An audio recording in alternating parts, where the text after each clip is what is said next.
हम सब ने ऐसी कहानियां तो सुनी ही है ना? हाँ बिल्कुल। एक टेक प्रोजेक्ट जिसमें बेहतरीन इंजीनियर्स हैं, पैसा भी खूब है, पर वो फेल हो जाता है। हाँ, पूरी तरह से।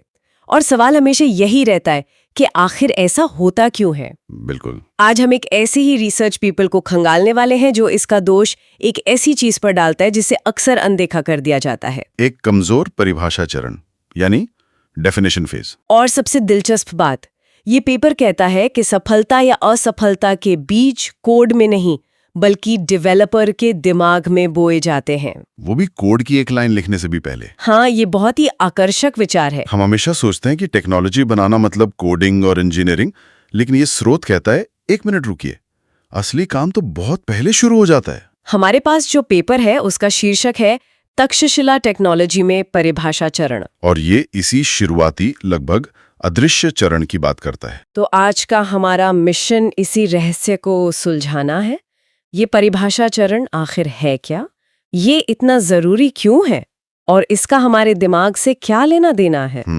इसे एक आर्किटेक्ट के ब्लूप्रिंट की तरह समझ सकते हैं। वो एक अच्छी शुरुआत है, पर ये पेपर उससे भी एक कदम आगे जाता है। अच्छा। ये सिर्फ एक नक्शा नहीं है, ये एक संज्ञानात्मक प्रक्रिया है, मतलब दिमाग में होने वाला एक काम। मतलब ये सिर्फ एक चेकलिस्ट नहीं है कि हमें ये फीचर्स चाहिए? नहीं, बिल्कुल नहीं।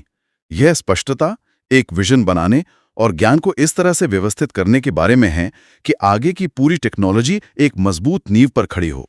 तो ये कागज पर लकीरें खींचना नहीं बल्कि दिमाग में एक पूरी तस्वीर बनाना है। बिल्कुल, एक जीती जागती तस्वीर। ठीक है, तो चलिए इसकी परतें खोलते हैं, सीधे मुद्दे पर आते हैं। ये परिभाषा चरण स्रोत के अनुसार है क्या, अगर हमें इसे सरल शब्दों में समझाना हो? आसान भाषा में ये क्या और क्यों का जवाब देना है। क्या और क्यों? हम क्या बना रहे हैं और हम इसे क्यों बना रहे हैं। इसमें मुख्य उद्देश्यों को पहचानना, यह तय करना कि सॉफ्टवेयर को क्या क्या काम करने चाहिए और यूजर को इससे क्या फायदा मिलेगा। हाँ, और यहाँ सबसे जरूरी शब्द है स्पष्टता, यानी क्लैरिटी। स्पष्टता सुनने में तो ये बहुत सीधा साधा लगता है। हर प्रोजेक्ट की शुरुआत में लोग यही तो करने की कोशिश करते हैं, पर अक्सर इसे एक औपचारिकता मानकर चलते हैं। इसमें इतना खास क्या है? यहीं पर ज्यादातर लोग गलती करते हैं। स्रोत जोर देता है कि स्पष्टता का मतलब सिर्फ अस्पष्टता को दूर करना नहीं है। तो फिर क्या है? यह एक साझा समझ बनाना है।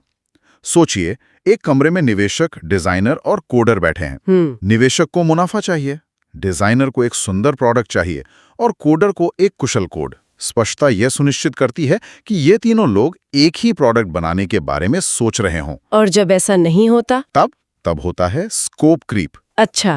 प्रोजेक्ट शुरू किसी और मकसद से होता है और धीरे धीरे भटकते हुए कहीं और ही पहुंच जाता है। और फिर बार बार बदलाव करने पड़ते होंगे। बिल्कुल, जिसे हम रीडिजाइन कहते हैं। इसमें पैसा और समय दोनों बर्बाद होता है। स्रोत में एक बहुत अच्छी लाइन है, ये चरण नवाचार की पहली सांस है। हाँ, ये वो पल है जब हवाई विचार एक ठोस काम करने लायक योजना में बदलते हैं। और अगर ये पहली सांस ही उखड़ी हुई हो तो आगे की दौड़ पूरी करना नामुमकिन है। ठीक है, तो ये सिर्फ एक प्रोजेक्ट मैनेजमेंट का नियम नहीं है बल्कि सफलता की पहली शर्त है। लेकिन अब आते हैं इस पेपर के सबसे हैरान करने वाले हिस्से पर। और सच कहूं तो इसी वजह से मैंने ये पेपर चुना था। ये सिर्फ एक तार्किक प्रक्रिया नहीं है, ये पूरी तरह से मस्तिष्क संचालित है। हाँ। रुकिए, क्या मतलब है इसका? पेपर में प्री फ्रंटल कॉर्टेक्स और एसोसिएशन कॉर्टेक्स जैसे शब्दों का जिक्र है। ये क्या है? ये पॉप साइंस नहीं है, बल्कि उससे कहीं ज्यादा गहरा है। अच्छा। यहाँ दिलचस्प बात यह है कि स्रोत इसे एक न्यूरोलॉजिकल प्रक्रिया के रूप में देख रहा है। सोचिए, आपका प्री फ्रंटल कॉर्टेक्स आपके दिमाग का सीईओ है। सीईओ? हाँ, यही हिस्सा रणनीतिक योजना बनाता है, फैसले लेता है और किसी भी बड़ी समस्या को छोटे छोटे सुलझाने लायक हिस्सों में तोड़ता है। और एसोसिएशन कॉर्टेक्स वो क्या करते हैं? वो आपके दिमाग के कनेक्टर्स हैं। वे अलग अलग हिस्सों से जानकारी, जैसे यादें, ज्ञान, तर्क, लेकर उन्हें एक साथ जोड़ते हैं। तो जब एक डेवलपर परिभाषा चरण में होता है तो उसके दिमाग के ये दोनों हिस्से मिलकर काम कर रहे होते हैं। वे रचनात्मकता को तर्क के साथ मिला रहे होते हैं। मतलब वे सिर्फ लिस्ट नहीं बना रहे होते? नहीं, वे अपने दिमाग में संभावनाओं का एक जाल बुन रहे होते हैं। इसी सिलसिले में पेपर में एक नया शब्द आता है, एसोसिएशन लर्नोग्राफी। ये सुनने में थोड़ा जटिल लगता है, पर इसका कॉन्सेप्ट बहुत दिलचस्प है। इसे ऐसे समझिए, मान लीजिए आप लेगो से कुछ बना रहे हैं। एक सामान्य योजना आपको बताएगी कि आपको कौन कौन से ब्लॉक चाहिए। ठीक है। लेकिन लेगोग्राफी का मतलब है कि आपके दिमाग में उस मॉडल की पूरी तस्वीर पहले से ही बनी हुई है। सिर्फ एक स्थिर तस्वीर नहीं, एक नेटवर्क जहां आप समझते हैं कि हर एक ब्लॉक दूसरे को कैसे सहारा दे रहा है। ये पहली ईंट रखने से पहले अपने दिमाग में विचारों का पूरा जाल बनाने जैसा है।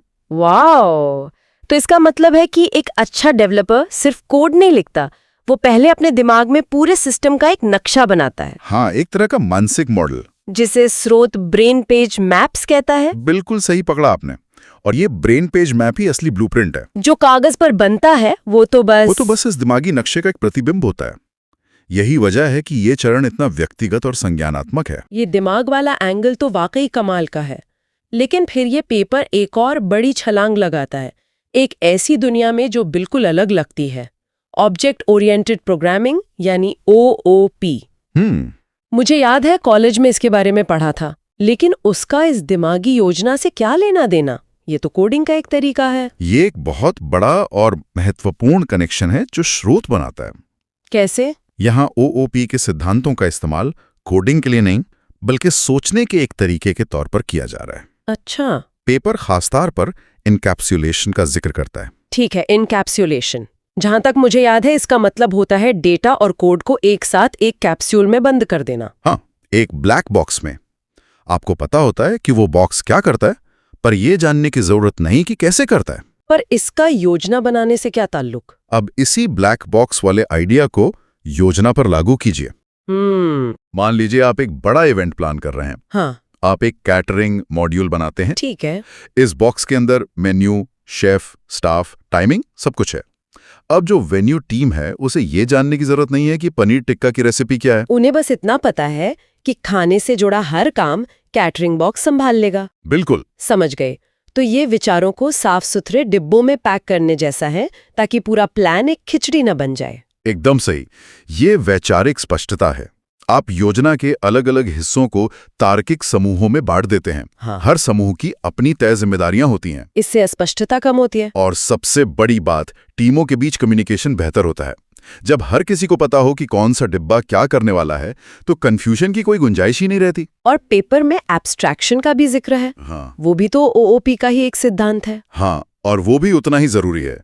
एब्स्ट्रैक्शन का मतलब है गैर जरूरी जटिलताओं को छिपा देना और सिर्फ काम की जानकारी सामने रखना। हाँ, योजना बनाते समय ये आपको बड़ी तस्वीर पर फोकस करने में मदद करता है।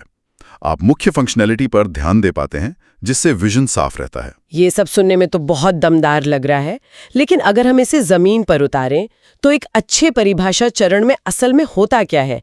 क्या इसके कुछ तय कदम हैं? हाँ, बिल्कुल हैं। स्रोत इसे 2 हिस्सों में बांटता है, मुख्य गतिविधियां और स्तंभ। अच्छा, गतिविधियां और स्तंभ। तो पहले गतिविधियों की बात करते हैं। सबसे पहले तो समस्या या जरूरत को पहचानना और उसे परिभाषित करना। हम असल में हल क्या करने की कोशिश कर रहे हैं। और ये प्रोजेक्ट किसके लिए है, मतलब प्रमुख हितधारक। हाँ, इसके बाद आते हैं यूजर पर्सोना और यूज केस बनाना। ये पर्सोना और यूज केस क्या होते हैं? पर्सोना का मतलब है काल्पनिक यूजर बनाना, जैसे रिया 30 साल की एक वर्किंग मदर। इससे हमें यह समझने में मदद मिलती है कि असली लोग हमारी टेक्नोलॉजी को कैसे इस्तेमाल करेंगे। बिल्कुल। और यूज केस बताता है कि रिया उस टेक्नोलॉजी से क्या-क्या काम पूरा करना चाहेगी। इसके अलावा जोखिमों का आकलन करना। और आखिर में सफलता के मापदंड तय करना, यानी हमें कैसे पता चलेगा कि हम कामयाब हुए। ये तो काफी विस्तृत प्रक्रिया है। और स्तंभ, आपने पिलर्स का भी जिक्र किया। ये स्तंभ इन सभी गतिविधियों को एक ढांचा देते हैं। स्रोत 4 मुख्य स्तंभों की बात करता है। पहला है उद्देश्य निर्धारण। टेक्नोलॉजी किस खास समस्या का समाधान करेगी? सही। दूसरा है आवश्यकता विश्लेषण, मतलब कौन से फीचर्स और फंक्शंस चाहिए। हाँ। तीसरा व्यवहारिता अध्ययन, क्या ये प्रोजेक्ट तकनीकी और वित्तीय रूप से संभव भी है। और चौथा, जो अक्सर नजरअंदाज कर दिया जाता है, जोखिम मूल्यांकन। क्या क्या गलत हो सकता है और उससे बचने का हमारा प्लान क्या है। बिल्कुल। तो कुल मिलाकर ये कोई हवाई मंथन नहीं है, ये एक अनुशासित संरचित प्रक्रिया है। ये रचनात्मकता को एक फ्रेमवर्क में डालने जैसा है, ताकि वो भटके नहीं। बिल्कुल। ये रचनात्मकता को दिशा देता है। तो हमने ये समझ लिया कि एक अच्छा परिभाषा चरण क्या होता है। अब सिक्के का दूसरा पहलू देखते हैं। जब ये ठीक से नहीं किया जाता तो असल दुनिया में इसका क्या असर होता है? स्रोत इस बारे में बिल्कुल साफ है। परिणाम विनाशकारी हो सकते हैं। जैसे कि सबसे आम समस्या है प्रोजेक्ट में देरी होना, और दूसरा है बार बार काम को दोबारा करना, जिसे हम रीवर्क कहते हैं। क्योंकि जो बनकर तैयार हुआ है वो क्लाइंट या यूजर की उम्मीदों पर खरा नहीं उतरता। हाँ, और एक शब्द जिसका जिक्र आपने किया था, टेक्निकल डेट, यानी तकनीकी ऋण। हाँ, और ये सबसे खतरनाक है। टेक्निकल डेट का मतलब है कि जल्दी में या खराब योजना के कारण लिए गए डिजाइन के फैसले जो शॉर्ट टर्म में तो काम चला देते हैं, लेकिन लॉन्ग टर्म में उन्हें ठीक करना बहुत महंगा और मुश्किल हो जाता है। ये उस रेनोवेशन की तरह है जहां आप नई टाइलों के नीचे पुरानी टूटी पाइपलाइन को नजरअंदाज कर देते हैं। कुछ समय बाद पूरी दीवार तोड़नी पड़ती है। बिल्कुल, ये वही इसे बाद में ठीक कर लेंगे वाली बात हो गई, जिसका सॉफ्टवेयर की दुनिया में मतलब होता है इसे हम कभी ठीक नहीं करेंगे। हाँ, बिल्कुल यही। और ये तकनीकी ऋण रेत की नींव पर एक गगनचुंबी इमारत बनाने जैसा है। आज नहीं तो कल वो ढह ही जाएगी। सही। तो चलिए इस चर्चा को स्रोत के मुख्य निष्कर्षों पर समेटते हैं। इस पूरे शोध से सबसे जरूरी बातें क्या निकल कर आती हैं? कुछ बहुत ही महत्वपूर्ण निष्कर्ष है। पहला, परिभाषा चरण में स्पष्टता और प्रोजेक्ट की सफलता के बीच सीधा संबंध है। ये कोई इत्तेफाक नहीं है। नहीं। दूसरा, एनकैप्सुलेशन जैसे OOP सिद्धांतों को वैचारिक स्तर पर लागू करने से जटिलता घटती है। और तीसरा, एक अच्छी तरह से संरक्षित परिभाषा से अलग-अलग टीमों, डिजाइनर, डेवलपर, बिजनेस के बीच सहयोग बेहतर होता है। वे सब एक ही भाषा बोलने लगते हैं। और दिमाग वाले पहलू के बारे में क्या? मेरे लिए तो वही सबसे बड़ा टेक अवे था। हाँ, और शायद ये सबसे क्रांतिकारी निष्कर्ष है। स्रोत का तर्क है कि लर्नोग्राफी और ये मस्तिष्क आधारित संरचना तकनीकी योजना में एक गेम चेंजर है। ये योजना बनाने के काम को सिर्फ एक दस्तावेज तैयार करने से ऊपर ले जाता है। हाँ, ये उसे एक गहरी संज्ञानात्मक गतिविधि बना देता है जो इंसान के दिमाग की प्राकृतिक शक्तियों का इस्तेमाल करती है। वाव! तो आज की हमारी बातचीत को अगर एक लाइन में कहना हो, हमने सीखा कि परिभाषा चरण सिर्फ एक शुरुआती औपचारिकता नहीं है, बल्कि यह किसी भी इनोवेशन की असली बौद्धिक नींव है। बिल्कुल, ये एक मस्तिष्क संचालित प्रक्रिया है जो सफलता का खाका तैयार करने के लिए स्पष्टता की शक्ति का उपयोग करती है। स्रोत का अंतिम संदेश बहुत शक्तिशाली है। हाँ, कि सफल टेक्नोलॉजी का विकास बिल्डिंग या कोडिंग से शुरू नहीं होता। यह मस्तिष्क संचालित स्पष्टता, कार्यात्मक समझ और इनोवेशन के लिए एक मजबूत, पहले से परिभाषित नींव से शुरू होता है। और ये हमें एक आखिरी विचारोत्तेजक सवाल पर लाता है। स्रोत इस बात पर जोर देता है कि ये चरण डेवलपर्स को सिर्फ फीचर बिल्डर के बजाय सिस्टम डिजाइनर की तरह सोचने में मदद करता है। हाँ, एक फीचर बिल्डर पूछता है ये बटन क्या करता है, जबकि एक सिस्टम डिजाइनर पूछता है ये पूरा सिस्टम यूजर के लिए क्या हासिल करता है और ये हमारे बड़े लक्ष्यों में कैसे फिट बैठता है। बिल्कुल सही। तो मेरा आखिरी सवाल ये है, इस पहले ब्लूप्रिंट वाली सोच को, इस सिस्टम डिजाइनर वाली मानसिकता को हम टेक्नोलॉजी से परे की चुनौतियों में कैसे लागू कर सकते हैं? मतलब अपनी व्यक्तिगत परियोजनाओं में? हाँ, या अपने करियर की योजना बनाने में, या यहाँ तक कि सामुदायिक समस्याओं को हल करने में। ये सोचने के लिए एक दिलचस्प सवाल है।